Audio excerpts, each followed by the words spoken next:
Hello, everyone. Welcome. Oh, it is a Monday, but more importantly, it is our 200th episode of The Living Force. We're going to spend the night answering your questions, just having a ball celebrating the last 200 times we've done this. Thank you all for tuning in. We got a little bit of book news. I got a little review copy next to me I'm going to show off to you. But most importantly, before any of that happens, for the 200th time, actually it's probably in the hundreds, Wes, punch it!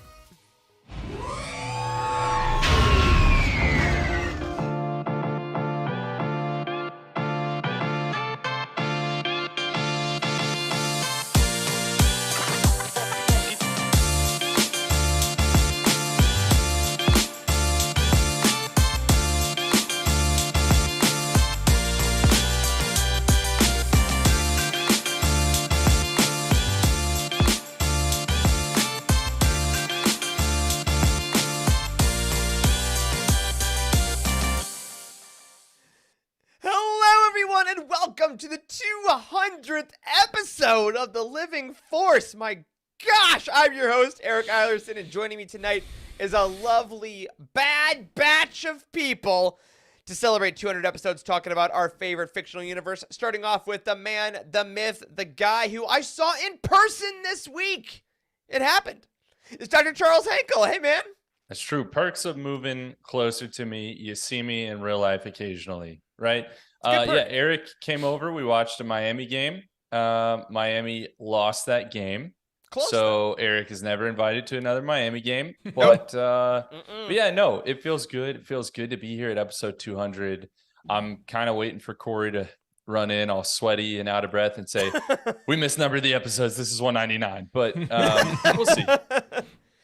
Well, it could have been. And you know what? It's not really an episode 200 because did the show actually begin before we were blessed with the calming, soothing, godlike presence of Wes Jenkins? I say not. Hey, man. Oh, it would be like episode 167 or something like that. So that's not very memorable. Close-ish. Episode 167. Congratulations, TLF. Thank you. Thank you. But in honor of Corey not being here, I wore him on my chest. Yes! The pool hat shirt lives! Oh, I can't wait. I'm probably giving this to Goodwill in the next week or so. Oh, my God. You're going to have people buying plane tickets to find your Houston Goodwill at that point. But you know who else might want to go to Houston just to get a little bit warmer? Actually, I don't know this week. But it is the returning fantastic guest who did not freeze to death this week. It's Emma Park. Hey, everybody. I, too, have been here for 200 episodes. Wow, what a ride. Every call, you're just muted in the back. Always. I've always been here. You just haven't known it. But no, seriously, congrats, guys, on 200. I'm so happy to be here. Very proud to be here. I love you guys so much, and I'll probably get a little sappy later, but yeah, very glad to be here. Glad I'm not a frozen icicle, like Eric said. Absolutely. We're all going to get warm with the sappy love of The Living Force. And if you would like to do so on a regular basis, make sure you're subscribed to this channel or your podcast provider, wherever they are. Make sure to like the videos, leave your comments, leave your reviews. If you've made it through 200 of these episodes and you haven't reviewed us yet, you might not like us, so maybe don't. But if you're new, make sure to tell people where they can find the show. And thank you truly to every single one of you who listens every week. If you've ever listened once, if this is your first time, we have done this 200 times in a row for you, and we hope you love it. I do want to tell you already, episode 201, because we're always looking at the future, is going to be the Battle of Jeddah roundtable episode, and what better way to celebrate that than with a look at the script book our friends at Del Rey are sorry. You'll understand why that was a mistake. Slap your our mouth. Friends at hold on, here we go on the camera. Penguin Random House Worlds were nice enough to send us. Look at that. The first time that logo has been printed on a Star Wars novel. They did rebrand from Del Rey. I do like the logo too. It looks good. It's very clean. I do gotta say for this book, it's got the nice little High Republic logo there on the back. This thick boy script does come out on Valentine's Day on February 14th. So how nice that we're going to be talking about the audio drama the day before. Of course, if you're familiar with these projects, the audio drama and the script book are the same product. They're the same words. It's just audio or written. So if you are a person that prefers written words over audio or can't access audio for whatever reason, This is coming out next week. And thank you to the friends at Penguin Random House Worlds for sending this over. Very excited. It just feels like it's regal, you know? It feels different. It does, yeah. It feels so like very something like excited they for would that. announce at a movie theater or something. I Oh, don't know. yeah. In a Penguin Random House Worlds. Where, yeah. So that's what we're doing after this. We're going to be movie announcer people. But one other thing we do have to announce that's not a movie is a thank you and a little surprise. So, I was at work today, working along, living my life, and I got this amazing email from someone that I don't know, and it just popped up into the inbox, and I opened it, and it was this lovely, lovely message from someone named Eunice, who actually watches TLF every week with their friends, whose birthday it is, Chris. And I want to say happy birthday directly to Chris, who apparently, y'all, showed Eunice Star Wars and Utini and the Living Force, and they watched the show together, and it really made my day. I shared also the message with you guys in Slack, and you got to read it and get all emotional today.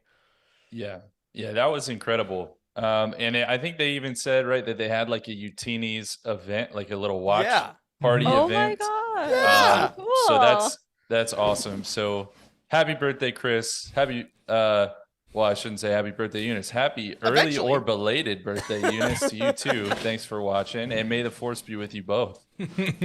Yes, thank you so much. Again, it's folks like you that make us love doing what we do. And Chris, I believe Eunice also had a little birthday surprise for you in our email, at least, that you guys are supporting us on Patreon as a birthday gift. So thank you. No way. So much. Yeah, what a great gift. Oh, that's Go on cool. patreon.com/Utini Incredible. and join up with us. But for real, we love you guys, and we love that you love us and love hanging out and talking about Star Wars all the time. And we hope that the first 200 have been okay. We promise the next 200 are going to be better. So hope that this is the birthday you'll remember for a while. And if you're on Patreon, you should be able to have access to something that dropped last week. Emma, let's remind the folks what dropped last week officially. And I want to ask how you're feeling about it now that it's out in the world. Yeah, so last week, our first episode of MC Utini dropped. That's the podcast I'm doing with my twin sister Abby, and the first episode we talked about Captain America: The First Avenger. Yes, we did. Okay, I was like, oh shoot, I got that wrong. No, that was the one. And I'm just so excited that it's out. I had such a great response from not only the Utini team, but also some patrons that have access to it. And it's really exciting. If you haven't seen it yet, go to the exclusive bonus shows channel and you can check out the artwork that our good friend Jose did. It is like truly perfect, I think, for the show. And our other friend and editor of The Living Force, Matt Davenport, made a really awesome intro. So thank you to everybody for your help in launching the show. We're really excited to have it out, and can't wait to keep going through the timeline. It's going to be so exciting. The episode is so good. And, of course, you guys have so many ways to go. I don't want to spoil, of course, the future episodes.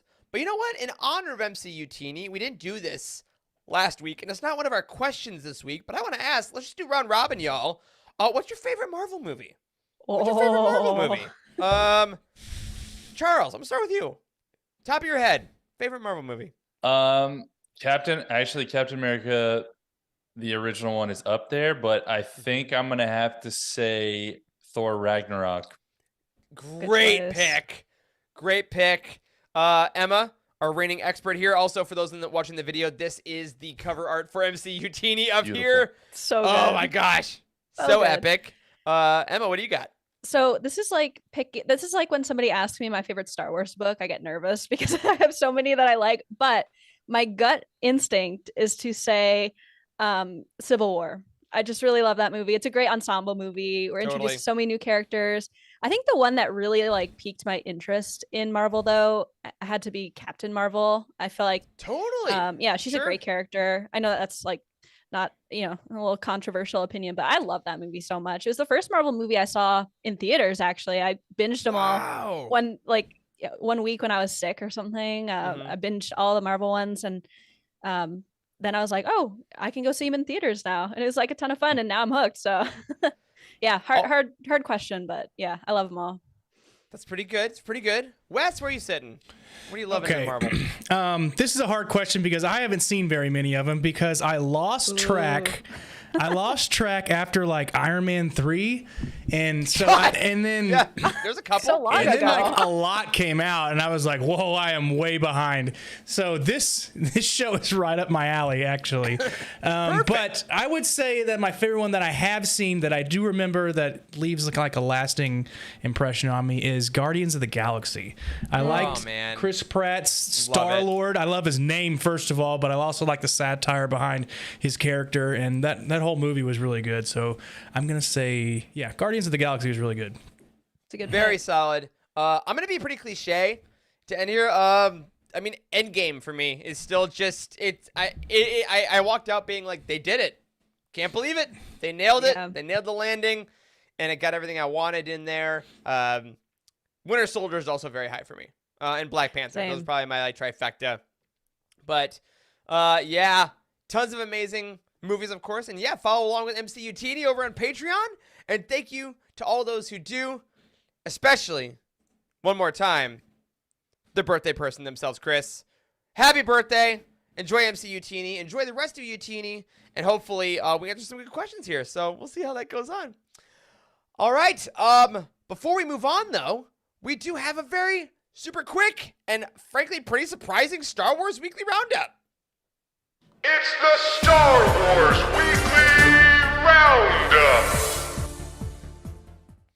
Also, I don't know if we've ever said that. That voice in the Star Wars Weekly Roundup is Matt, our editor. Speaking of Matt, I realized we don't give Matt awesome. as many shout-outs. Yeah, I think is it pretty really? sure Matt. I thought that was Wes. I thought it was Wait, Corey for some is it reason. Wes? I don't know. I thought it was Wes. That's me, is it? dude. That's you? I thought it was Matt. I thought I may have not given Matt the audio to that, and then he has to replay his voice. Yeah, that's my voice, like in like a robot sound like tone Matt with a in lower there. voice. That's why. Oh, thank sound you. Like Matt. Thank you. That's a compliment.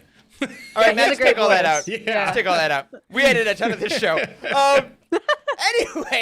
our 200th episode, we woke up this morning and we were like, you know what? We should just go straight into questions. Nothing happened. And then, surprise, Star Wars book announcement.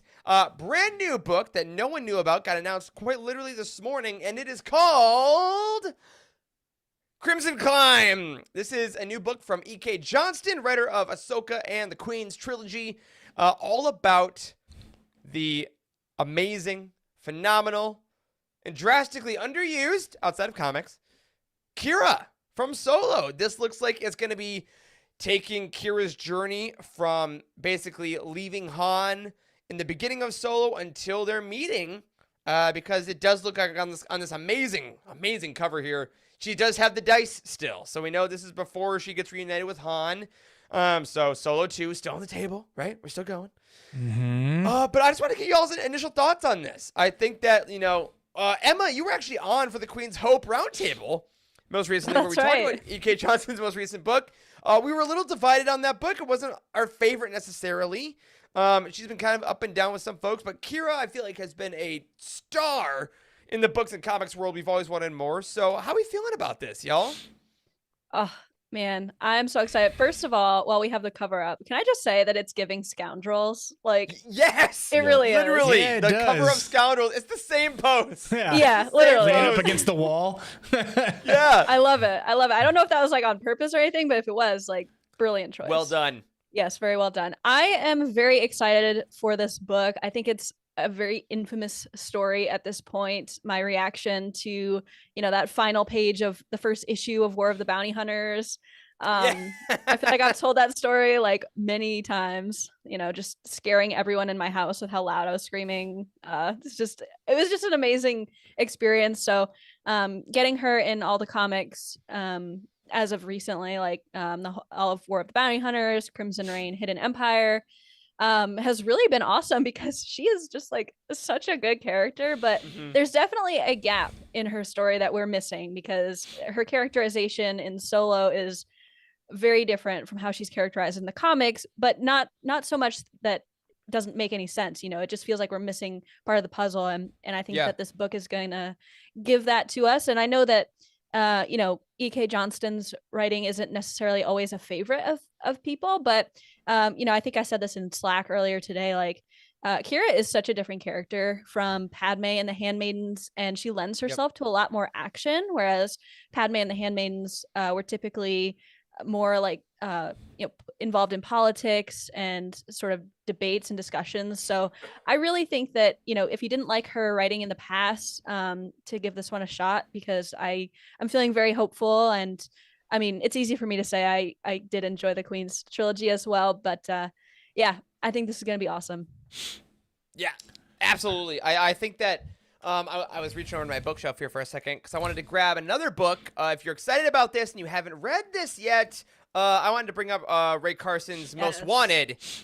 We have not talked about this book recently because we haven't really needed to, but this is a YA novel Ray Carson wrote about Han and Kira before Solo, and I think it's probably the best Kira characterization we've gotten so far. So if you're getting ready for this book, which comes out in October, I would highly recommend this one. But before I go into more details about kind of what I'm thinking about the book, Charles West, I know you guys are less comics focused, so you haven't read as much of the Crimson Reign, the Hidden Empire stuff, so you haven't necessarily gotten as much of like the crazy Kira-ness, which frankly gets a little away from Kira at a certain point. I'll admit I'm trying to hold on to the plot, but it gets tough sometimes. I can agree with you there. Yeah. But Charles West, what are you guys thinking about this? Do we need more Kira content? Have we been missing this? What do you think is going to happen here? Oh, so you know what's going to happen, or you have an idea of is happening between the time of Solo and the time that instant, or that not instance, I guess, with those years that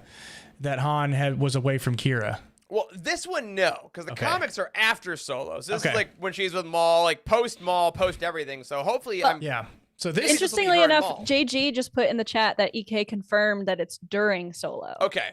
So between the Corellia break of where he's like, Kira, oh, come back! Yeah. Oh, come back!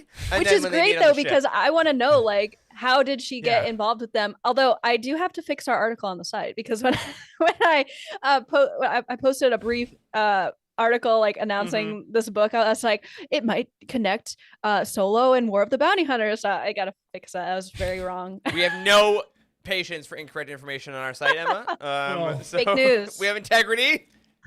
Like, for just like a short statement, we need this story. We need this gap to let us know how she got from being taken away by the Imperials or by the officers, and then being held up in a high regard into like a crime lord's community. So how did that happen? That hopefully we get into that and they give us the details, so we can fill that void, and then give us the stuff afterwards.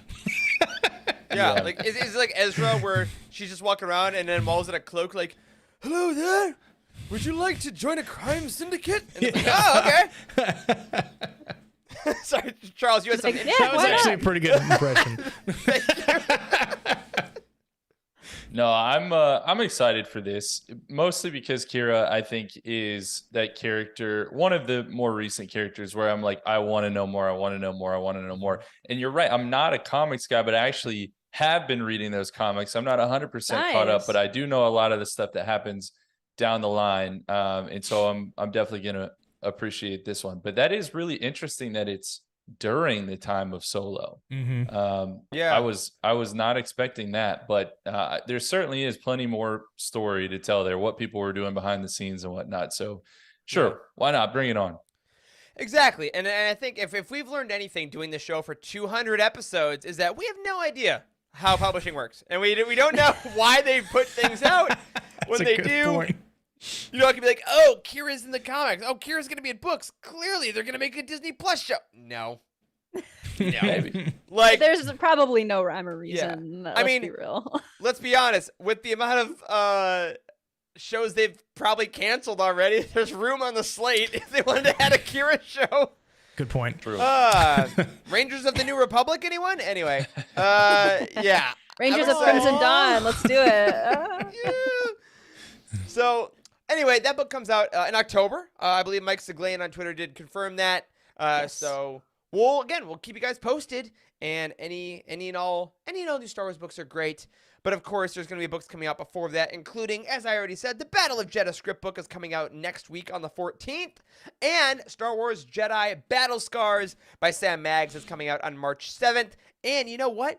You got another 6 weeks to read that now, because Jedi Survivor got delayed. So if you want to hang out with the Mantis crew, you can do that in a little more of a relaxed environment before Jedi Survivor comes out, which is me trying to put a positive spin on a game that I really wanted to come out being delayed for like a month and a half. So, although Emma, that hit you harder. It hit me very hard because the original release date was right on my spring break. Oh, yeah. Now I have nothing to do. You can play a whole game. Yeah. I could do. Yeah. You can get lost on Zepho again. And that'll take up all your time. That'll be your I can't entire imagine spring anything break. more fun. I'm still on Zepho. I tried so hard. So I'm going to do another playthrough before Survivor comes out. I literally got to Zepho and I opened the map. I'm like, I can't do this again. I can't do it. Flashbacks. Jeez. Although they did confirm that the new game is going to have fast travel in it. So Yes. Oh, that's thank God. nice. Can I just go to the Mantis? I just need to get to the Mantis. That's all I remember gotta do. I worked so hard to 100% that game, and it was almost entirely Zepho's fault. Like, Yes. It's literally like, where did I park the video game? Like, you're like, am I in this aisle? Am I in this way? You get lost in the mall parking lot. Which level am I on? why is there no like Apple AirTag in video games? This is dumb. Like, come on, guys. So we're excited for that, but of course you can read a book. You'll get a whole Utini roundtable before that game comes out at this point. So very excited for that. Now, before we get into our official 200th episode celebration, go through some of your questions, just have a good time. We do want to address the Bad Batch Season 2. Keeps on trucking every single Wednesday. And this week, we got episode 6 that was called Tribe. Y'all, we're going to do something a little different this week so we can get to our questions a little quicker. 1-sentence review of the latest episode. Emma, guest of honor, I'm going to start with you. 1 sentence about Tribe. Okay, 1 sentence can be a run-on sentence. It's like a commas, brief run-on sentence. Oh, yeah, semicolons. Yeah, just hold the whole thing. Cool. Okay. I thought this episode was the second best yet, behind the Crosshair episode. I liked having Buryaga back. You said it. I heard Ah, you. Buri. We all heard you say it. My heart jumped. Oh my My God. heart jumped. Wow. Okay, I think the reason I said that is because I've said before, my dad, he listens to all the High Republic books, and poor thing, he got really excited at the Bad Batch episode this week, and I said, "Oh, Dad, oh no, that's that's Gunji." I knew it was Gunji, but you know. Anyways, This it's sentence good. is massive. Back to the sentence. Back to the sentence. Yeah, That was was all the hyphenated. longest run-on sentence. Jeez Louise. I got so thrown off by that error. Oh my God. No, it was good. I like going back to Kashyyyk. The Empire sucks. And the Trandoshans are scary. There. All very good points. Wes, what do you think about this one? I actually wrote down my sentence, so I had to look back at the old Clone Wars episodes just to make sure.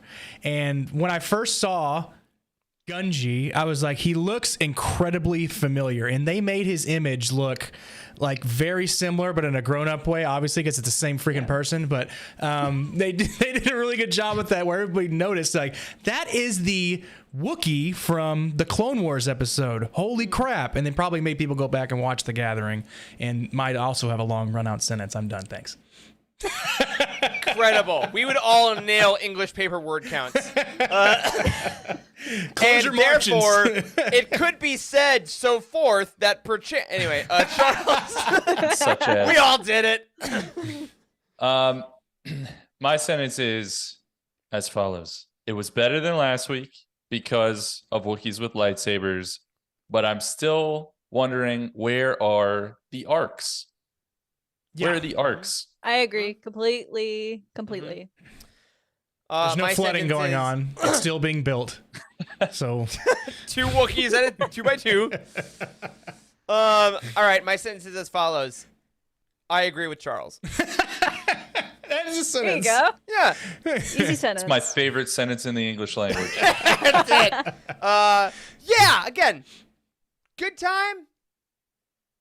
Just waiting for something, but I do believe we have a mid-season finale this week, which is going to be 2 released on Wednesday. Oh, if that's I good remember to know correctly. Oh, for people nice. getting up in the So- morning. Double check that, y'all. I Yeah. think we get 2 this week, which again, I will, and this is aside from the one sentences. The 2-parters in the animations, I feel like are always pretty solid. I feel like we always get a good like boom boom. So, let's hope, and we'll get that back to you next week. Yeah. But now, it's time for celebration, guys. It's not that celebration though, because we can't afford to go to that this year. It's time to celebrate something more important than Star Wars: us and our perseverance. It is episode 200 of the Living Force. Not to put you too much on the spot, Charles, you've been here for all 200. So I want to ask you, man, how does it feel? We did 100, we did 150, and now we're at 200 episodes, still going strong, man. Did you ever think at episode 0 talking about Zaxby's that 200 episodes later we're still doing this thing? I could have said anything. I could have said anything. And you're stuck with it. Well, but Charles, That's it also how we could have been started. worse, though. You know. That's true. Yeah, I guess I should be counting my blessings. I like that. I like that point of view. I don't know, man. I mean, it's crazy to think back to that moment, to think that we're here recording this episode, but at the same time, when I look at kind of the sum of all the parts, I'm not at all surprised because, I mean, I think we've all formed really genuine friendships here. And, I'm not going to be surprised to hit 400 at this point because I just enjoy coming and talking to you guys on Mondays. And if we record it and put it out there and people get some joy from that too, then why not? Love that. I love that. Yeah, I think that episode 50 seemed more unlikely to me than episode 200. You know? Well, that's I'm like statistically like true, right? I think Corey has Yeah, talked about that on the yeah, show before. Like yeah. only like 90% of, or no, only like 10% of podcasts make it to like episode 20 or something crazy. Yeah, something like that. Yeah. Yeah, it's kind of like, well, we're not going to get divorced now. Like, at this Okay. point, we're just going to deal with it. Yeah, you know? we're gonna work it out. We're going to grow together, and we're going to be thankful about it. We're gonna sleep in separate rooms. But other than that, Exactly. Oh, speaking of thankful, sorry, I meant to mention this earlier. This is quick. I wanted to give a quick thank you to our whole community. For those who may not know, I have been on the side running a GoFundMe for my dog Morden. He's had some medical bills come up. It's all my stuff. But I wanted to say thank you because there's been a lot of people in our community that have been donating to help him out get some surgeries and things like that. So don't want to make it a huge deal, but I did want to say a very public thank you. It has meant the world to us. One of his surgeries is now paid for. We're working with consultations to do the next ones. But to everyone that has shared, everyone that has donated and stuff, I super appreciate it. So love you. Thank you so much. I will get the one-eyed monster on here. Yes. He is downstairs sleeping at the moment, but I will force him up here in a future episode. All right. Now, let's dive in to some questions from our listeners. We said it could be anything at all. And I guarantee at least half the people on this have not looked at these questions in the slightest. So, Not a one. we're going to start with number 1. A question from our very own in the chat at the moment, Rocky Zim. Rocky. The question is this. Sent in 2 questions. We'll start with the first one. Rocky says, if you were given the choice, serious question, to act in, or direct a Star Wars movie, TV show, holiday special, whatever, which would you choose and why? So you can pick one that exists or one that you would like to create from either a book, comic, or a new idea. So example, Corey could direct or be Corran Horn in the live-action I, Jedi movie or TV show. So Did Rocky write that, or was that you? no, it was all Rocky. yeah. Oh, Rocky Rocky. knows Oh, it. God. So yeah, if y'all had to act or direct in your own hey, Corey, welcome. Perfect timing. Yeah, that Stream Elements bot should have kicked you out, but apparently it's not Yeah. doing its job. No, he's a mod. He's too powerful. Yeah, what are we thinking, y'all? Just top of your head, what project would you want to either create or be in? It's a tough Ooh, question. I actually, I think I have a really quick answer to this. I do not think that I would be a great actor although I've never actually attempted it. So who knows? But I would love to create, like, be the person either maybe not writing, because I also don't think that I have the skill to write a show, but like, maybe like produce or direct the show that we are convinced exists about what happens to Ray after episode 9, because I have a lot of ideas for that and I'd like to contribute. I love that. Okay. I love that. Being in charge of the Ray show. I sign off on that. What else we got, fellas? I would say I would like to not produce. I would like to assistant produce. So sit in the back in one of these chairs and just be like, Yeah. hey, that was a good idea. Yeah, do that. The kind of You stuff. get your name on the credits. Yes. So either before episode 1 or kind of during episode 1, I would like to assistant produce and star, if I can, in a Sifo-Dyas origin story. Oh, Of there you go. why and where did he get the money to pay Banging for that all drum. of these clones? Banging the drum for Sifo-Dyas. Why did the Geonosians, why did they believe him saying, yeah, I can pay. My credit's fine. Yeah. You're like, My check All was right. clear. I'm His very credit convincing. score, his I'm credit very score convincing. was really good. Yeah. All right, Charles. We're putting you in front of the camera, or you're behind it. No What are one's you gonna putting make? me in front of a camera. I don't even like watching myself on this Zoom. No one needs to see that. But I will direct the hell out of a pod racing series on Disney Plus. Yeah. Yeah. You would. I mean, You already have the notes. What's the only note you have to exactly. give? It's all up here, guys. It's all up here. It would be phenomenal. It would be the show that Corey likes. What's it called? Drive to Survive. It would be that, but Star Wars. I love that. And then you Charles. could put yourself in the next pod racing game that comes out as like a secret would- unlockable character. I That's would like do so that. hard to do. I would be an alien. I'd be like a background alien who crashes like 3 seconds into the first race. I would do that. That's awesome. Also, Charles, you know what you have to say after every take? Faster, more Faster, intense. more intense. That's the name of the show. Oh my God! Wait, that's the name of the That- show. Is That's Faster, great. more would be intense. phenomenal. Might be That a works little on too so many meta, levels. but I think it works. I think it works. Rocky, I live my life a parsec at a time. Absolutely. I love that. I will say I would love to be in a show that's like, I'd love to be in the Darth Bane adaptation just so I can be one of the students at the Dark Side Academy that tries to fight Bane and just gets his ass kicked. Like, I'm like, I get to fight a little bit, but then just get absolutely demolished. cut in That would half. be a lot of fun. Oh, you Yeah. play a great like death scene. You're just like, oh, you're like pulling out your guts. You're like, Yeah, we gotta get that TVMA rating. Child locks. Yeah, that's me. Which is great. And then Rocky has one other question on a slightly less serious note, I should say, not lesser, less serious. He says it's fun. Is ketchup jam or is cereal soup? And I gotta pull the curtain away because I did ask Charles this question live when we hung out the other night, and it was a decent conversation. No. No, and I believe my final answer, I focus more on the cereal.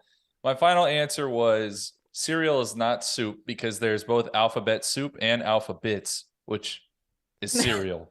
What? If they were the same, those would be the same thing. alphabet That's just soup logic. is soup. Exactly. Alphabets What an is amazing cereal. quote, Wes. Exactly. So then if Soup is soup. if soup is I'm cereal and cereal is soup, I'm working this live. Somebody put up the Baby you're Yoda gonna meme. get there. Also, I will say ketchup is not jam because jam requires solid bits of food or fruit in it. I thought that was preserves. See, I thought that was jam. Oh. I because thought that was jelly is preserves as smooth, well. so- okay, well then ketchup is vegetable jelly at most. But I think Yeah. it's just a condiment. But it does have just a sugar in straight-up it. condiment. They all have sugar in it. Not as much in Everything, ketchup. the water has sugar in So- it, Wes. Jam that's not a far stretch. Ketchup is jam. Ketchup is the jam, No, dude. Wes, no. I do love Wes, we've done 167 podcasts together, and this is who you are? Ketchup is jam. Here's why ketchup is not jam. Thank you, Because- Emma. You're in college. You're in academia. Yes, exactly. I'll write a scientific paper on this for you tomorrow. Thank you. So any flavor of jam that you can think of off the top of your head would go really great on a piece of toast, right? But does ketchup go on a piece of toast? I've eaten it on think- toast. I don't No, think so. no, What? no! Wes, what? When you have ketchup It's on your insane. plate from the potatoes that were on there and the eggs, and there's a little ketchup there, and you wipe your plate clean with a piece of toast, and some ketchup gets on there, that's how you get ketchup on your toast. You've done it. I have done a lot of things, Wes, that I shouldn't have done and I don't believe in. Let's go into That that. doesn't mean it was right. That doesn't mean it was just and it made a better world. I don't want to know. waste my food, and I want to get dessert after breakfast. Or Gosh. who does that? All right. Let us know in the comments. There's debate going on. Fascinating Emma, question. I will now transverse us you to our go. next one. We got a whole doc of questions. Emma, our guest of honor, go through, pick a question, get us our next one on our 200th episode here. Yes. Scrolling to the questions. I didn't realize it was in a Google Doc, but here we go. You got us. You got this. Okay. Any question? Any question? I have All deleted all right. the ones we had because we do have some holdover questions from previous episodes, but Great. Let's go with this one from Cheryl Bell. excellent. Love you, Cheryl. It was great meeting you at Celebration. And she asks, who is the most underrated character in terms of people's favorites, and why is it Chewbacca? I believe You know those what? have been picked You know for what? us. I'm not going to go, oh, the most underrated character is Bill or whatever, because I think Cheryl makes a great distinction in terms of people's favorites, Right, like the right. popular characters. And I do think it's Chewbacca. I think you're legitimately right, because Chewbacca, in terms of the main cast, he's always like thought of like, honestly, after 3PO sometimes, and Chewie Yeah. is so competent. Like, everything that he does well. He's always there for his friends. He feels emotion. Even like Force Awakens, Chewie, his lifelong best buddy dies. You know what he does? Gets the ship. He still goes and gets the Falcon to save Rey. And I think that Chewie is just so oftentimes like not thought of. I think it's racism. I think it's because he's a Wookiee. And I think that we're ignoring Wookiees. Yeah, no, I think Cheryl nailed this. I think that in terms of the popular faves, Chewie is the most underrated. But I'm open to others, though. I'm open to others. Well, I think communication is key in that part, because we never know what he says. We may know what he says, but because he doesn't speak We can basic. guess. Yeah, I mean, we'd probably feel a little bit more inclined to have him as one of the favorite characters, because we know exactly how he's speak feeling. Basic. Yeah, Like, he's just I like Uggs and pumpkin yeah, spice. He's always just like, I'm fine. I'm fine. I'm fine. That's how I feel like he always says things. He's just like, I'm fine. That's all I hear. What are you doing? I'm fine. I'm fine. I'm You're fine. gonna fix it. Up yours, Han. Like I'm sure he said that a lot. Absolutely says that. There was a TikTok I saw the other day that showed like the behind the scenes footage, because Peter Mayhew actually said lines on set Oh, that's right. because they added the sounds in later. So there is footage of him like saying stuff to him. words. John.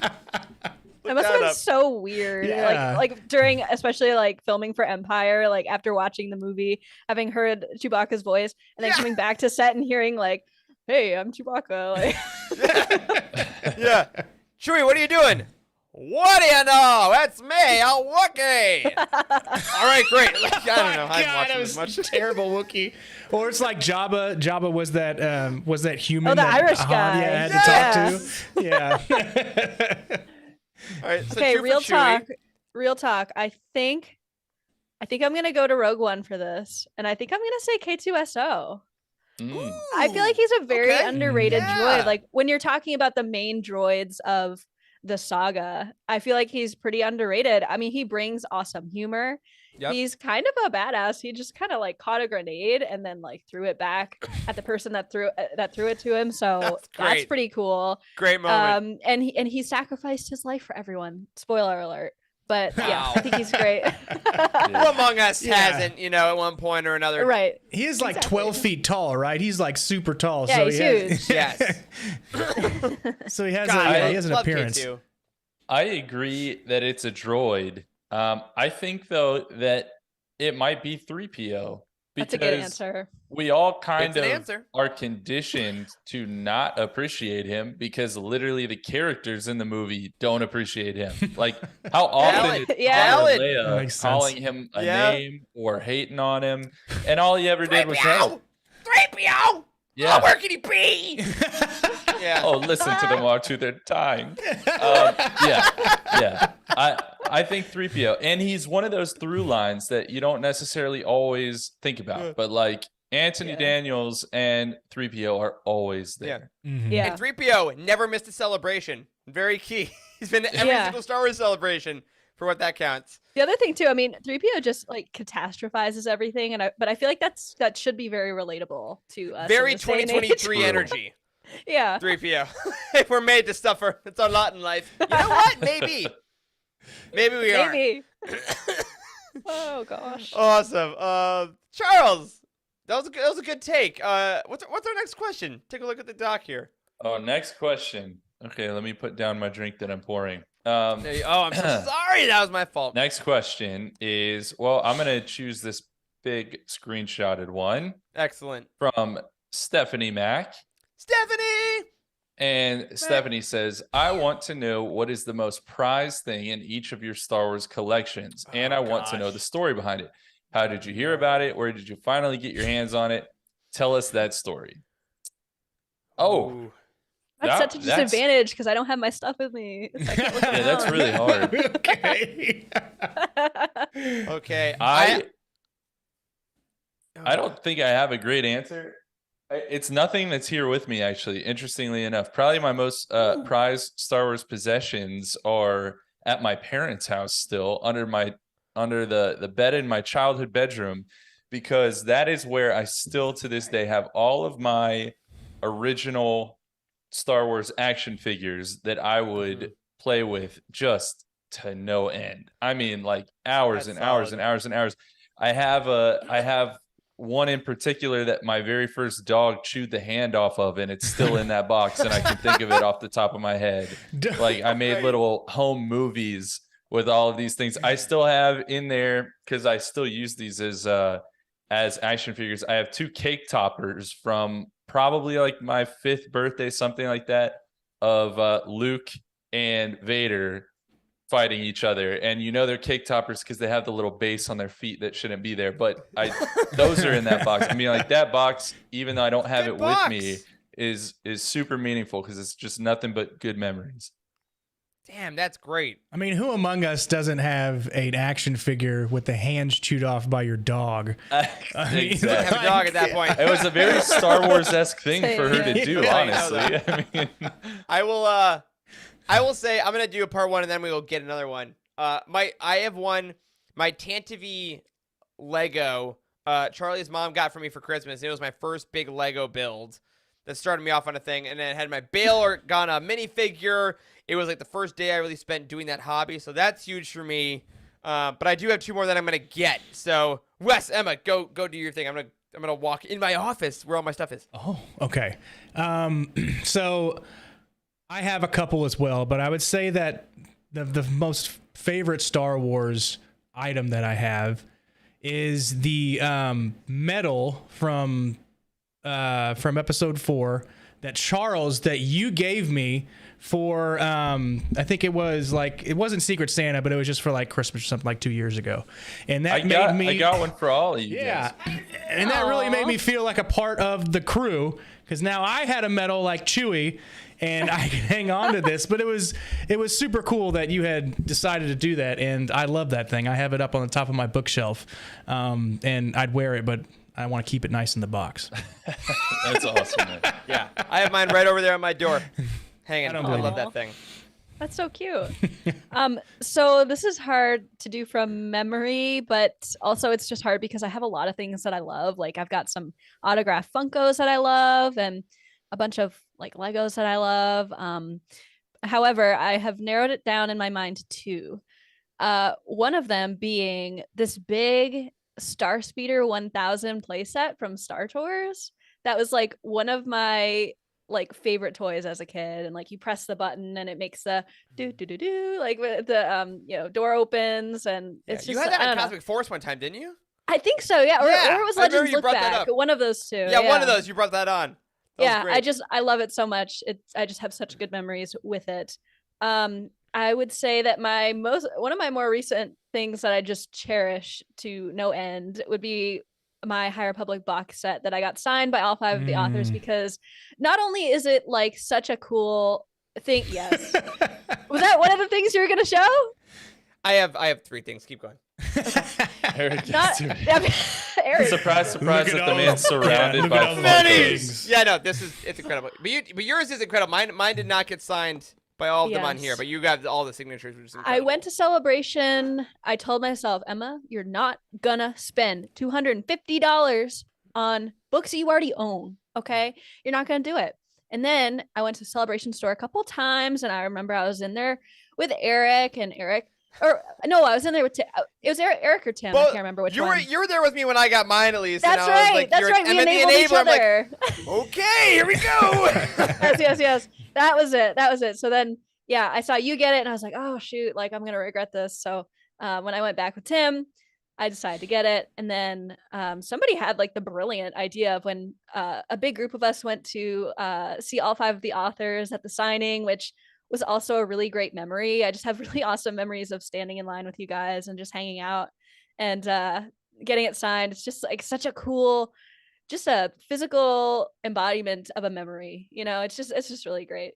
Yeah, I love it. Oh, I get so like emotional about our time there. I seriously had like the best time with you Yeah, guys. that It was was fun. great It was meeting just you the all in best. person. I loved every second of it. Yeah, it was great. Yeah, so the High Republic collection is definitely one of my favorites altogether. 2 other ones, bear with me. They're Funkos, of course. One is my Oh, Thrawn that's a Funko. flex. It is a flex. It's also so Charlie, my loving partner, got this for me. For those that may not know, she gets me a bunch of Funkos every Christmas. It's the 12 days of Funko Miss, and I get to open different ones. She has ones like hidden in our house, apartment, wherever we are. And this was one of the ones that she got. She prides herself on waiting months, years, finding deals and stuff, not paying nearly what you'll see them listed at. But this guy, because of his rarity and the character that I love so much, he's of course up there. And then this is a very unique thing I own. It's kind of Star Wars collectible, but you'll understand when I show you. It is something that friends of mine got me back in, I think, 2017, 18. And this is my custom Eric Utini and my No R2 suit way. Funko Oh my God. that I got. Dude, I don't think I've My ever seen friends this. ordered this for me. If you've watched the Utinis, that suit I always wear. Friends of mine commissioned a Funko of me. It's the only one I keep in the box in a protector that I own. They put the little, the Utini logo on it, but it's got the shoes, it's got the everything. So this is the one of a kind. This is Utini early days. You can tell by the logo's old and things like that, but I've cut that with me, and this is my this is like, the house is on fire, what are you grabbing? This is definitely one of those. Really Oh, really man, stoked that's about that. awesome, dude. Oh God. That was such a good Great question. Thank you, Stephanie. Wait, good stuff. All right, Wes, take us away. What's next? Okay, I will choose a question from Matt Billington. And Matt says, "Hey lads, congrats on the double ton. Star Wars has been Double a ton. pioneer for sound effects since the beginning. What is your favorite Star Wars sound effect?" Also, he says the correct answer right after. He does, but I'm not going to say it. I'm not going to Yeah, say it there yet. is a right answer. Oh man. Okay, so I'm not gonna say that one. Gosh, I think I'm gonna also be a little cliche though in mine, and I think it's just the lightsaber ignition sound. That's a good one. That's pretty And good. not Luke's episode 6 one where it's like it's it's that high pitch one. But just like your classic lightsaber igniting, I think it's one of the most recognizable sounds in film history. Yeah. Right? Mm-hmm. Like if you walk to someone and you have a cardboard paper tube, doesn't matter how old they are, and you just go they're gonna know exactly what you're doing. No. So I walked out of my room because for some odd reason, I have fluorescent lights in my closet in my room. Why they put those in there? It's like they had them extra left over. Like, we can put them here. And so they did that. And so I walked out. were you supposed to install these? Yeah, we were in the closet. I don't know. I just put them up. So I walked out with this fluorescent tube, and Bethany was on the couch. She was like, "So you're gonna fight me with that?" And I was just like, just like it was exactly so what I was talking about. cute. So that bashed her over the head with it. All right, anyways. That's pretty great. I'm just kidding. Great comments in the chat, Jared. That new Crate Dragon call, absolutely. Okay. And then Rocky The the new Wilhelm one? scream. Yeah. I was literally, that was my first gut instinct was to say the Wilhelm scream, but I feel like I shouldn't say it because it's in other movies too, so maybe it doesn't count. I don't know. I think this is hard. There's this one ship's gun that I can't quite place at the moment. It literally might be the Falcon's gun, but I hear it like in my head, like in It's like a low when you're playing. Just low go sound. It's like, yeah. Yeah, we know what you're talking about. Yeah, you know, yeah. This guy gets Guys, it. we're Yes. nerds. It's in Battlefront 2, you know. Yeah. Yeah. It's not pew pew pew pew. It's Yes, I love that one. Just off the top of my head, and without any of the sort of popular answers, because obviously lightsaber's great, but if I had to pick a blaster sound, it would be the Falcon's turrets. Thrawny SWGOH. Another favorite is Jabba moving around because they use lasagna. I could have gone my whole life without knowing that, and I I've would have never been heard fine. that. That's such a good idea. I can hear it. Yeah, just And I remember listening to an episode of Blast Points. I love their podcast. Oh, God. And they were talking about the sounds of Star Wars, and Ben Burt. And I don't remember which sound this was for, but they were talking about how, like, story has it that they put, was it George's dog Indiana in a bathtub, and then the noises that he made trying to get out was like the sound for something. Like, I wish I remembered what that was for, because it was like sad and also kind of iconic. And also, like the TIE fighters are like a wrench hitting a telephone wire or something like that. Yeah, something like it's crazy. Fascinating how they do these sounds. The one thing that I found incredible was when a zombie's eating somebody, they crack bell peppers with their hands. It's just yeah, that's what Why it is is. this all gotta be food related? So the These are all the good. Wilhelm scream. Yep. Oh, There it is. classic. And then Rocky Salacious Crumbs laugh, of course. That's a good one. Love that So one. my pick was R2D2 scream. That's Yeah, that's a Good good one. one. I mean, Love that's that super one. iconic. Yeah. So That is a the good one that Matt Billington had wanted us to put was the seismic charge from That's a good Jango one. Fett. Did Yep. that just play again?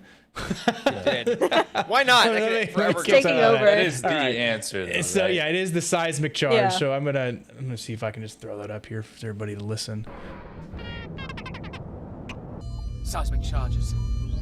Stand by. Just living it.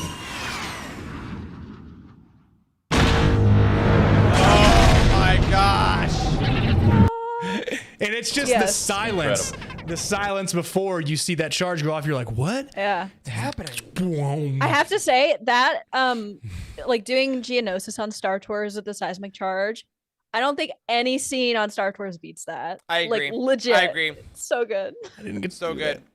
Oh. Charles, what do you have? Finish us off with one. I don't know. These are all amazing answers.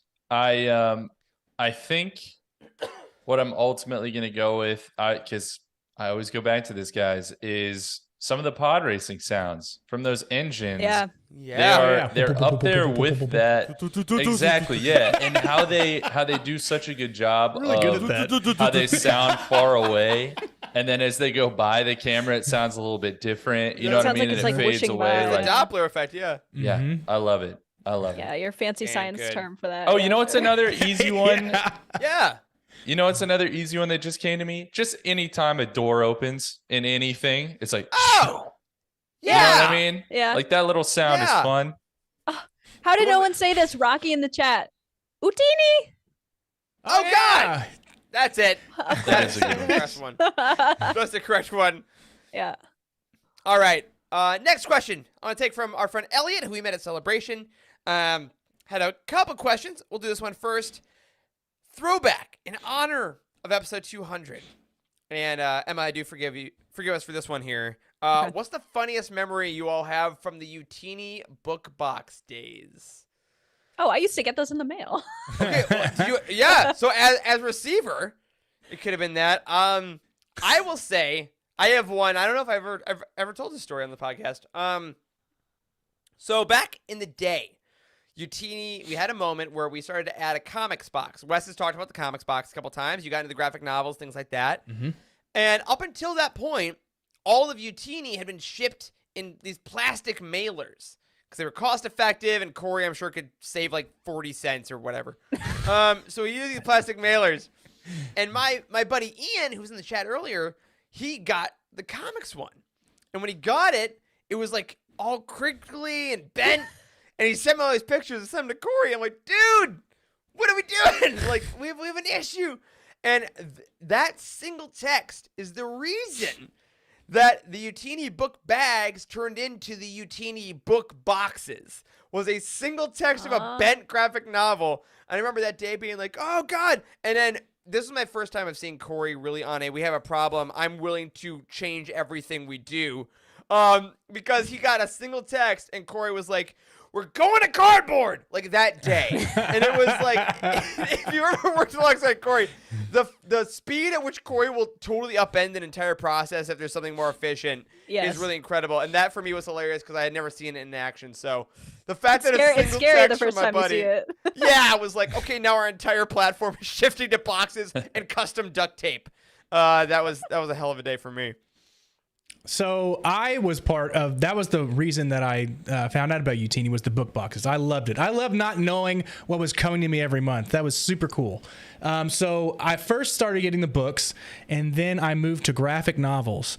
And so I was awaiting a graphic novel, and it came in a cardboard box. And what had come in my cardboard box? But not a graphic novel. It was the Lando Calrissian adventures, far from a graphic novel. And I think the thing about those books is that they were published. Yeah. That's the published book. But In the Star Wars. that So. particular Star Wars book was one of the most legendsy legends books that I've ever read. And I loved it for it because I was like, I've got more joy out of that book than I did out of any of the graphic novels that I had gotten. And one other funny thing about that was I got the graphic novel of Thrawn, and I read the graphic novel, but I hadn't read the book yet. And then like 6 months to a year later, I start reading the book. I was like, this seems very familiar. And I was like, hold on a second. So I opened the graphic novel. I was like, this is like Cliff Notes. The graphic novel is like Cliff Notes for the book. So like I would always have trouble like remembering what I read the night before. And I'd read like the last page of the chapter I had done was like, instead I had the graphic novel on my nightstand and I would just go through the novel. I was like, all right, this is where I am. And I don't need to go back and read 2 or 3 pages. And it was a great Cliff's Notes. That's a hack for you, for all you cheaters out there. Oh, speaking of that, I do want to say our buddy Jared just jumped into the chat talking about how zany those Lando books are, because those are some of the books that Jared was working on to finish out his Legends. Quick anniversary episode, congratulations, because as of this past couple weeks, I believe, Jared has read every single book in canon and Legends. Incredible. Every single Incredible. one. He read the Mind Harp of Sharu. Yeah, the very same. So Jared, He's got to be one of the few massive people win. on the planet that Yes. has Yeah, accomplished that is- that. I don't so, think many people can say that. So Bravo. absolutely huge.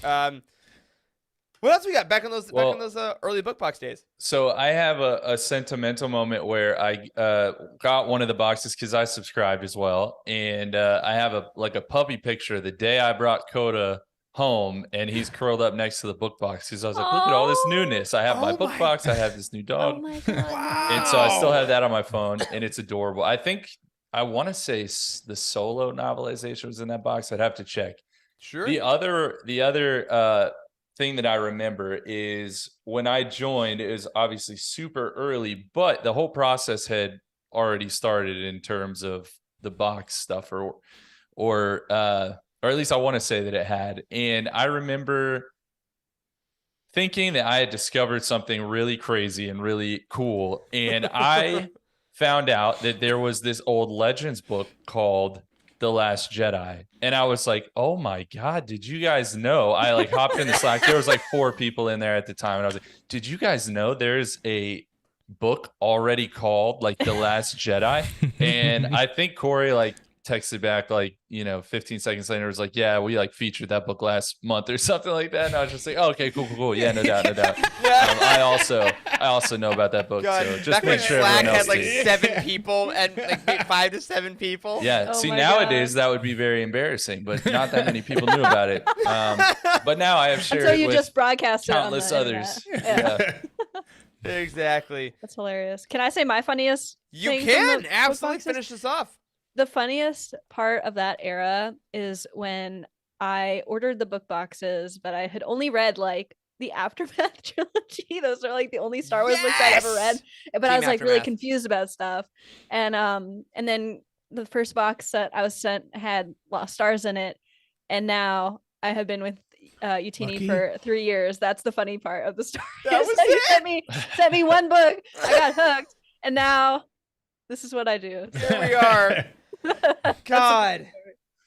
Good You book. got Good Lost box. Stars? Very good book. And I got Lando Calrissian Adventures. And you're both here on episode 200. We made just it, show- guys. It just goes to show you can start from anywhere. You can. Yeah. You can. Oh, I love that. Emma, pick it up. What's our next one? What's the next question? Yes. Oh my gosh, that is hilarious. So our next one here. Let's do this one from Obi-Wan Kenobi. And they say, what is something you pretty much can you move your cursor, Eric? Oh, I'm so sorry. I'm in the doc. I messed it up. I couldn't see Okay. it. Obi-Wan It should have been in a Kenobi Word document. I'm sorry. says, what is something you pretty much always do or have to do while reading that you don't? Sorry, what is got something is I don't have my glasses on. What is something you pretty much always do or have to do while reading that you don't understand or other people don't understand? Yeah. So if you do something and you don't understand it, why other people don't do that? What's a like unique see, reading I thing see. you do? Oh. I have one that's recent, and it's because I've been degrading my brain with TikTok and media. This is real.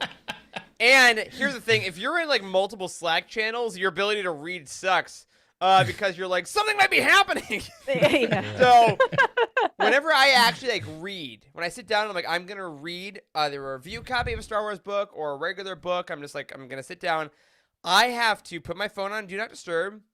And I do usually have to put on some kind of lo-fi music. I can't do lyrics. I can't do soundtracks because I now know the soundtracks of Star Wars and things so well that see if the movie. the scene in my head doesn't match the scene on the page, I will dislike the book and start thinking of the movie. So I can't do that, but I have to have some kind of, because lo-fi kind of like zeroes out my mind and zeroes out the world. So I have to do that very specifically, and I have to mute my phone. And other people that are just like reading on like public transit with like things going on, I'm like, I used to. I don't get how you can do that anymore. Yeah. I have to be very specific. So that's my brain problem, though. Yeah, I think. Go for it, Wes. Okay.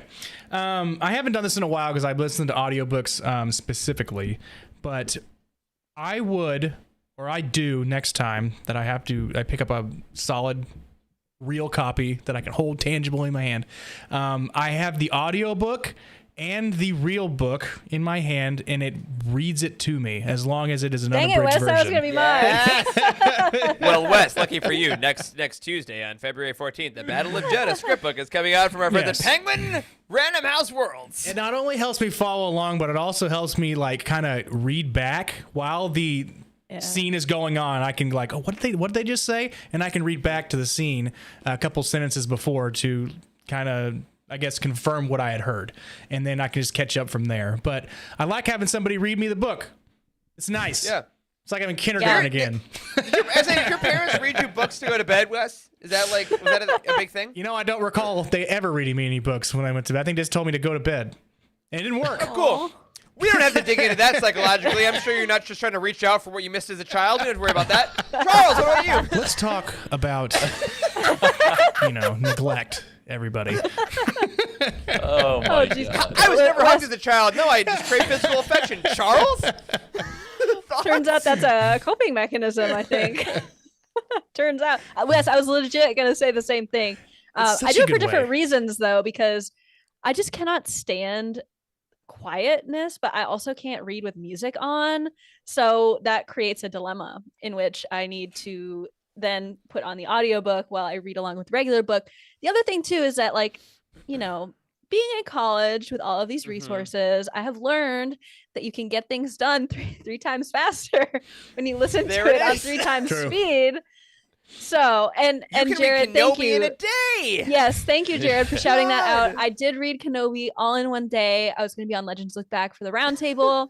It got to the day, and I'm like, oh shoot, I haven't started the book yet. So what do? I throw it on 3 times speed, and I made it just in time for the roundtable. So, anytime that Corey ever says I didn't read the book, just know there's no excuse. You could do it 3 times speed in a day.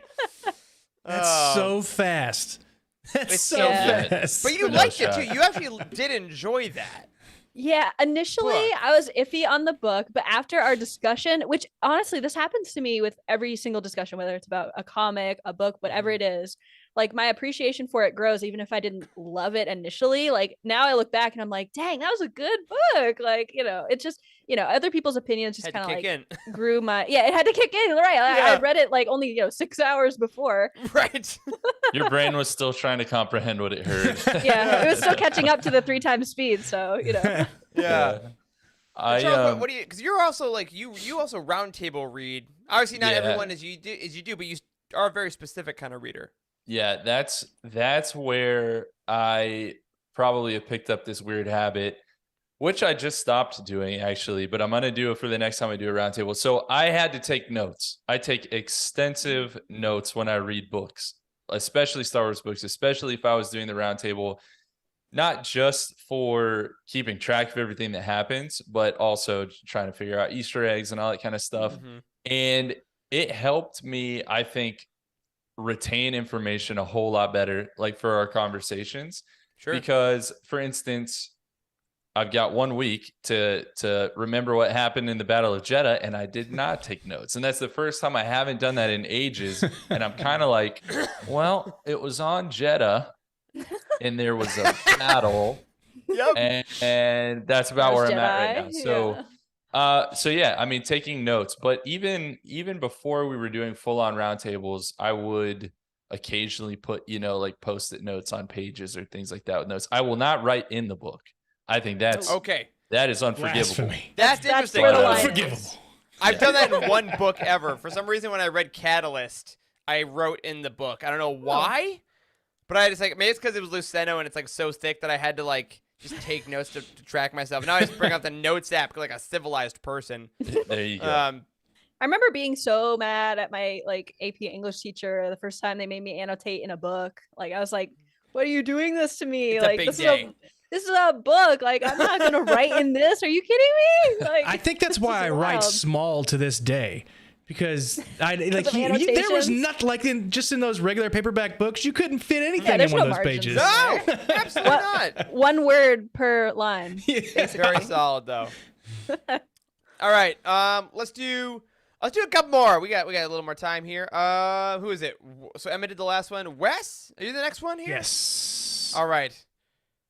Pick a couple good ones. I know Elliot sent us a bunch. I'll We do got a one couple. from Marky Harish Rowe. Do it. Let's see. Okay. So do you think the Jedi Wayseekers were still around during the Clone Wars, and would they have survived Order 66? Ooh. I like this question. I think not, only because the Jedi of Episode 1 and 2 don't feel too chill. You know, I feel like Wayseeking was like, hey, we're going to give you permission to go off on your own. And then at some point between the High Republic Phase 3 and the beginning of the Clone Wars, the Jedi like lost that privilege. They're like, all right, Yeah. we trusted you. And Like, some that Wayseeker happened. went off and got a little crazy. Kiadi-Mundi had 28 kids. And we're like, all right, never mind.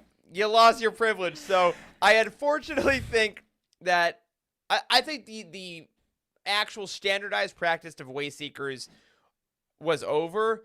But I do think that some folks, maybe in like the Lost 20 that left the Order, I think did so under the guise of what would have been considered a Wayseeker in the High Republic. And maybe those are the folks that are still around. Yeah, that checks out. I think you're right. I don't think the prequel Jedi will allow Wayseekers to keep coming around. Like, I don't think that you could come to the council at the time that Anakin was around and be like, hey, I want to be a Wayseeker. They'd be like, absolutely not. No. No. Not okay. But there are Jedi in the time of in the time period that are still alive during the prequels, like Yoda, right? So what if right. there's some old Wayseekers that are just Yes. still out there seeking ways? That's and right.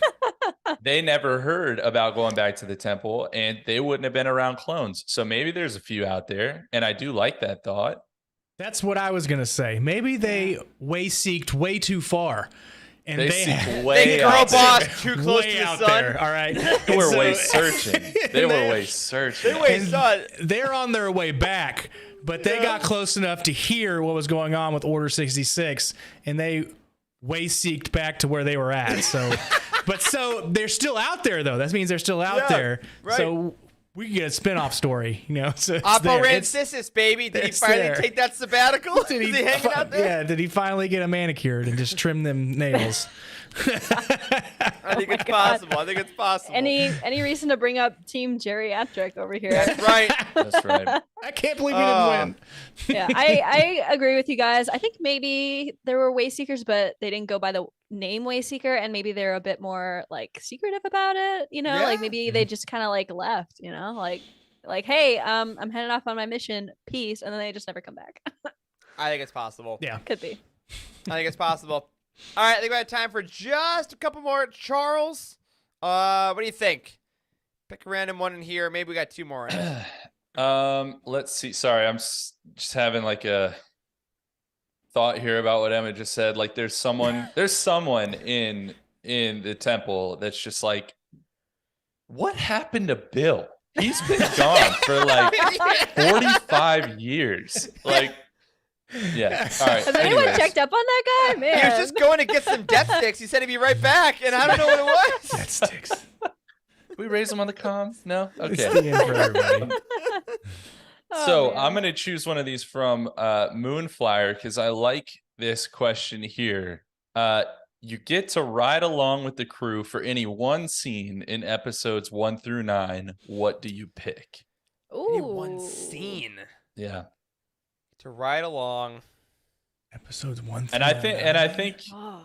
Moonflyer is saying of any movie, right? Because Yeah. I might choose one from a Star Wars story, not Yeah, from I think episodes any 1 through movie 9. will say. Can Any I movie can I go you first? ride I think I along. have a good Yes, answer to this. please.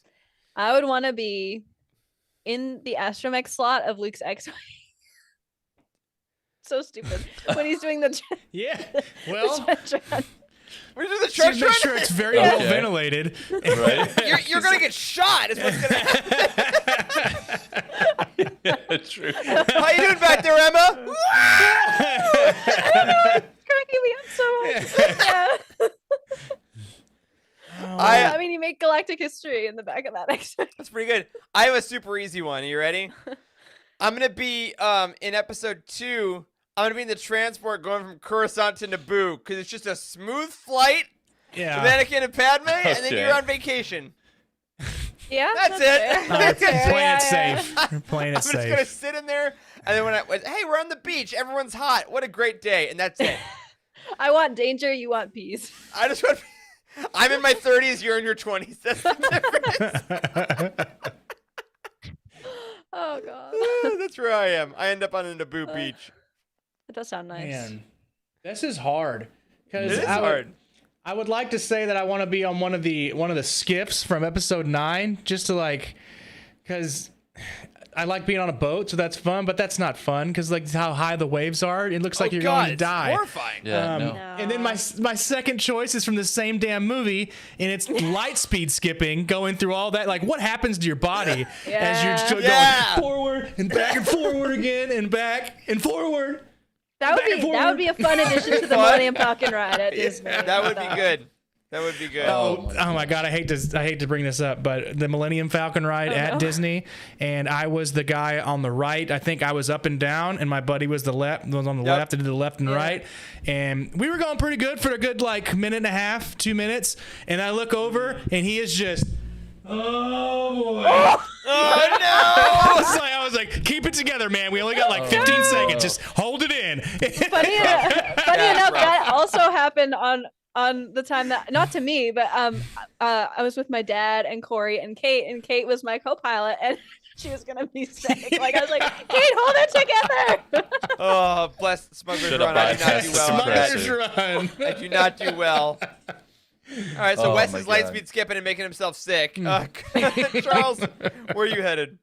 I would be stowed away with Obi-Wan on Padme's ship when she goes to Mustafar. Ooh, that's so an that interesting I one. could be at the top of the ramp, also behind Obi-Wan with my hands on my hips, power stance. Yes. And then like Obi-Wan and Anakin could be talking, and every time Obi-Wan said something cool, only a Sith deals in absolutes, that kind of stuff, would be like, yeah, you tell him, Obi. You're his hype man. Hype man, Yeah, exactly. Who's Also, this That's guy? hilarious. We're missing a crucial part of that. Then when they go fight, Charles, you can administer medical attention to Padme. Like, Yeah. she's right there. As someone should have, yes. Yeah, she did just kind of get left behind, didn't she? Yeah, it's like, wouldn't you think that C-3PO would have some medical training? Like, geez. We're He losing was her. probably too busy calculating the odds she was going to die. Which You're were right. high. They're Took up high. all his, took up They're all his very high. processing power. All right, let's bring it home here with a question from Elliot. I think a very fitting one to end our 200th episode on. What is your favorite Living Force episode from the last 200? Tall order, so many. Of course, I'm blanking on all of them Right. because I can't remember a single one. I know Charles and I's favorite episode, and it was very recent. Oh, I love that episode. Oh, That the was so one that much was just fun. that- Us losers, yeah. It was just me. Dead and or Charles. not. Dead or not. Dead or not. That is dude. one of the few episodes I know by name, so it is up there. More of 'em. I think for me, it was probably like the episode we did after the Asheville trip, the Asheville documentary, yeah. because we Yeah. kind of got to reminisce on that, and that was probably one of the most special things for me personally that we've done with this podcast. So that's probably the one I'll choose. Love that one. I think I'll choose the very first one I was on. Yeah. I think it was called like Medicine in Star Wars or something. Oh, that was fun. yeah. That was That fun. Yeah, fun. that was a lot of fun. We should do a part 2 to that someday because we barely scratched the surface, but Yeah. that was like the first ever podcast I had ever been on, period. And I feel like that started just so much stuff, like good stuff, and such good memories. But also, I mean, I do have fond memories of episode 0. Like I've been waiting for a good moment to Wow. tell this Yeah. story. Oh yeah, go for it. So I listened to episode 0 during my hour and 15-minute drive to my first day of college. Because like I needed something to listen to. I was like super nervous. I'd never been away from home, and suddenly like I'm in a dorm and like driving to school, and I was like, damn, these guys are cool. Like, just it sounds like I'm just listening to my friends chat, and little did I know, like, we would become friends in real life. It feels so like kind of amazing to look back on it. I have really great memories of that. That's awesome. Man, I love cool, that. I'm gonna say we did an episode across the podcast network about different planets that we were gonna visit. Oh yeah. And we did. The green We screen. got Coruscant. There was no green screen. I went to these places. Oh, my So bad. I My went. bad. I Come went on to now. 4 or 5 different places on Coruscant, and I took the whole crew with me on my journey because I had strategically put these cameras in spots where it was able to see me. Especially this one shot where I was like this big in the camera scene, and Eric's like, "I can't believe you got the camera way up there, Wes." And I was like, "All right, Eric, thanks for playing along." But that was really fun. We could figure out just different kinds of things to do with tech and cameras and what OBS can actually do with scenes. So I thought that was incredibly so fun to fun. watch. It was a good test run. We might have You something were to do. you were in the Jedi Temple, and there was just like monk music like playing in the background. That was not Star Wars. I That's love the it. closest Singing I could monks. get to not being like demonetized strike. because of a copyright strike. Just like Tibetan monk chanting was happening. That was just. Oh my God. I was trying to find one with like a didgeridoo or one of those like long horns. It was just like. Anyways, that was a great time. So I hope to do that God. again. That was fun. great. I want to give an honorable mention to every draft episode. I also love Yes. stuff you talk about. The High Republic draft episode is great. All those were fun. I think for me, one of my favorites because they're all my favorites. But I think one that I always all remember my is children. our first UTNEs episode was Yeah. wild because I remember getting done with it and having the moment of like, it worked. Wow. Like that was kind of the moment. It was most folks we'd ever had watching, the most production we'd had, the most like spinning plates, like everything that had to go right went right. And it was just such a fun celebration of the year. And it was just one of the things that I'm like, we do this show and it's fun every week, but this one we put in so much extra stuff and we really try to see what we could do if we all put the whole team together, and it just worked. And it was, again, like we said earlier, one of those early episodes where I realized, okay, we're just gonna do this thing until we die. At this point, like we're gonna keep going. We're capable of this. Great, can't wait to do it again next year. And that's still one of my favorite episodes every year. So the first UTNEs are always gonna be special to me. But my favorite episode is actually the next one. And not 201. I mean the next one. Because every week we can always be better next week. And I'm so excited. Thank you all for 200 episodes of The Living Force. We love doing this. It's my favorite night of the week. And it will continue to be. We're going to keep going. Again, next week we're hitting Battle of Jeddah. Wes's first lead roundtable. Can't wait for that. Before we get out of here, though, I got to say a special thank you to Emma for joining us the last 2 weeks. Always love having you on the show. Thank you guys for having me. Thank you, Anytime. Emma. Yeah, thank Stay you, Emma. warm. Thank Put you. the helmet on when you're going to class. I don't know. Just like cover everything. Be safe. Definitely. and Thank to you all guys. of you out And seriously, congratulations on 200. Like, it has been such an honor, like, joining you guys, even though I've been on like a very tiny fraction of the, Okay. total Living Force episodes. Seriously, it's always been just such a blast, and I always look forward to it. I love you guys. Love you. Love having you as part of this family. It's so fun. And again, one thing to remember is that everyone root against the Eagles next week in the Super Bowl. I get it in there. Until then, we will see you next week for episode 201. But that will do it for this week's episode of The Living Force. If you support us on Patreon, thank you so much for your support. Go listen to MCU Teeny. Get ready for new episodes of The Ghost Crew come out. And wish Chris a happy birthday as well. A special thank you to Brian Dooley, Earl Q, Robert Thomas, and Carl Sander on our Jedi High Council, and James T, Elizabeth Cloutier, Ashley Ingalls, Chris Carrizo, and Sally and Chris Eilerson on our Alliance High Command. You can find us on Twitter. I'm at Eric Eilerson, Charles Zetzi Henkel, Wes is at Boss Wes, Emma is at Irma Jedi 26, the show is at Living Force Pod, and Corey will be back next week and get his handle back. A special thank you to Matt Davenport, our amazing editor, Ryan, our graphic designer extraordinaire, and Wes, our producer and community manager. Thank you to Charles, Wes, and Emma for potting with me tonight. Thanks to all of you for 200 episodes of TLF. Until next time, May the force be with you.